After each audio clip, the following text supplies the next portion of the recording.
Hello students, welcome back to the biology class.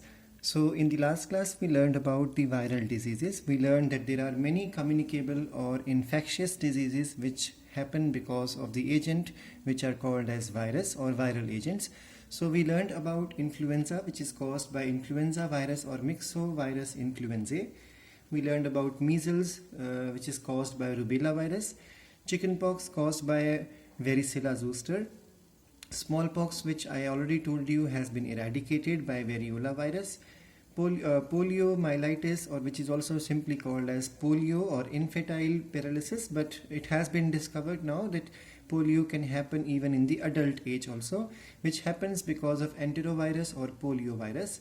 Chikungunya caused by the chikungunya virus, AIDS will be learning in detail by HIV, rabies caused by rhabdovirus, dengue caused by flavivirus, common cold caused by rhinovirus, and hepatitis has many forms A, B, C, D, E, and which are caused by the similar names of the viruses. We learned that common cold is different from pneumonia because in pneumonia it is a bacterial infection which infects one or more lobes of lungs and does not create any problem with the nose or nasal passage. But we learned that common cold is caused by virus which is called as rhinovirus, and this infection does not infect the lungs, it only infects the nose and the nasal passage. We learned that there are two types of dengue fever, the classical form and the hemorrhagic form. And we learned that female tiger mosquitoes, which are also called in scientific names as Aedes aegypti, are responsible for carrying, or they are the vector for the virus which is responsible for dengue fever.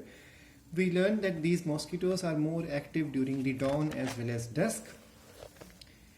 We learned that chikungunya is also carried by the same female tiger mosquitoes which are called Aedes aegypti.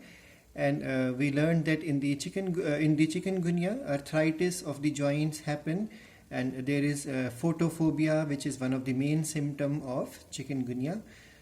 We learned that rabies is caused by a bite of a rabid dog, and the main symptom of rabies is the hydrophobia.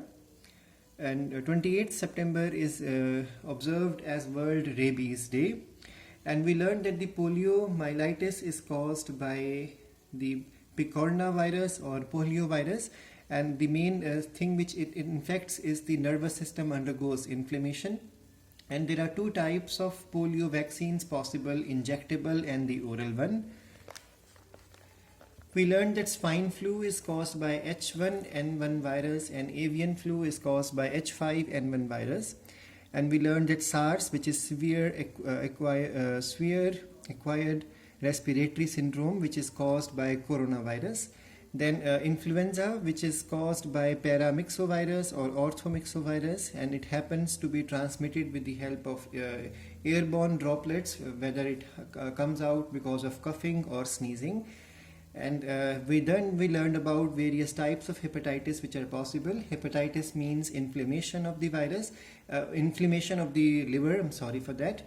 And then there are various types of viruses involved in hepatitis A, B, C, D, E types.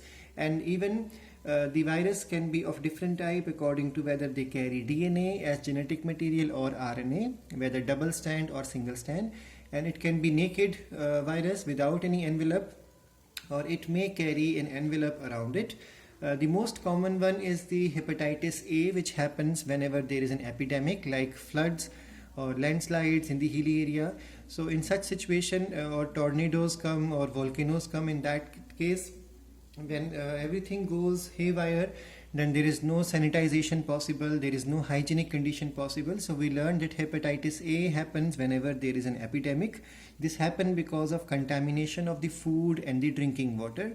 And hepatitis B is again one of the main one, which happens because of sexual contact. So it can easily spread through semen, through vaginal liquid, saliva, as well as the milk. That means breastfeeding lady can transmit it to the nursed child.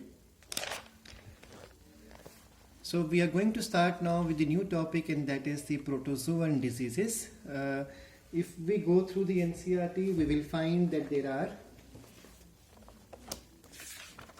in NCERT there are only two protozoan diseases described. One is the malaria, and then a huge description regarding the malarial life cycle, or what you say as plasmodial life cycle, and followed by only one more, and that is the amoebic dysentery, which is also called as amoebiasis. So I will be referring to the NCERT side by side as I discuss this topic, and it's one of the favorite topic or most important topic to be asked in the board exam in 1 mark, 2 marks, or otherwise 3 marks question. So protozoa, we all know, are responsible for a large number of diseases. We know that malaria has various types also, and then this is the cycle which is in the NCERT, which I have slightly modified or elaborated to give you further explanation. So two diseases we'll be discussing along with small description about. The first one is, let's understand the first one, which is the giardiasis. So there are certain some more diseases caused by protozoa. Let's discuss first of all all of them, followed by malaria and amoebiasis.